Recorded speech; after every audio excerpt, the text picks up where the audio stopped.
Welcome to Parsha with Purpose, where each Parsha becomes a guide to living with meaning, serenity, and joy. Parsha's Beshalach is called Shabbos Shira, the Shabbos of song. And at first glance, that seems obvious. There's a song in the Parsha, as Yashir, the song at the sea. But the Shemoneh Tov asks a sharper question. If that's the reason, then next week should be called Shabbos Torah, because Parshas Yisro has Matan Torah in it. And yet it isn't. So why this Parsha? Why this Shabbos? The Shemoneh Tov suggests something beautiful. In a homiletic sense, the root of the word shira, song, is yashar, straight. Not straight like simple, straight like aligned, like something that, over time, makes sense. Life is not lived in straight lines. It's lived in waves, high points and low points, peaks and valleys. And Parshas Beshalach is the parsha that captures that rhythm better than any other. The Jewish people leave Egypt with miracles and confidence, a soaring high, and then suddenly their backs are against the sea, with the Egyptians charging toward them. A terrifying low. The sea splits, an overwhelming high, they sing. 3 days later, no water, another low.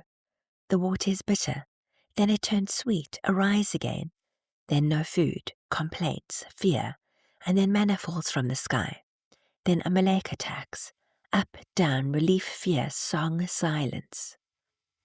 This is not a parsha of instability. This is a parsha of life. And here's where Rabbi Melech Biederman adds a layer that changes everything.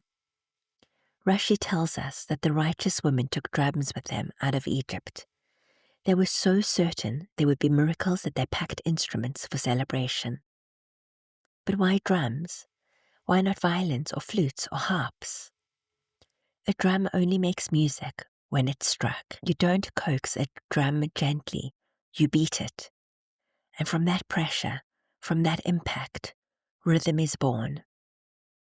The drum teaches that even when life hits, even when it hurts, even when the moment feels loud and heavy, that moment can still become music. Not because the pain was pleasant, but because it was purposeful. Shabbos Shira is not the Shabbos of people whose lives went smoothly. It is the Shabbos of people who lived through chaos and later recognized the yashrus of it all.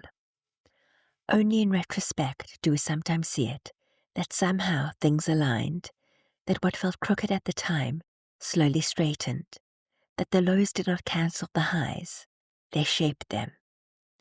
Shira is not denial, it is perspective. It is the ability, sometimes much later, to look back and say, there was a rhythm here, there was a hand guiding this, there was meaning, even when I couldn't hear the music yet. And maybe that's why Miriam leads with a drum, because some songs are only written after the beating. Some praise is born from endurance.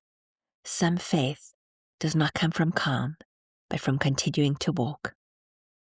This Shabbos, Shabbos Shira, invites us to trust the rhythm, to know that a life with ups and downs can still be a straight life, a life that, in time, makes sense. And when that recognition comes, that is when a person can sing. Not because the journey was easy, but because it was guided, and because somehow the drum became music. Good Shabbos.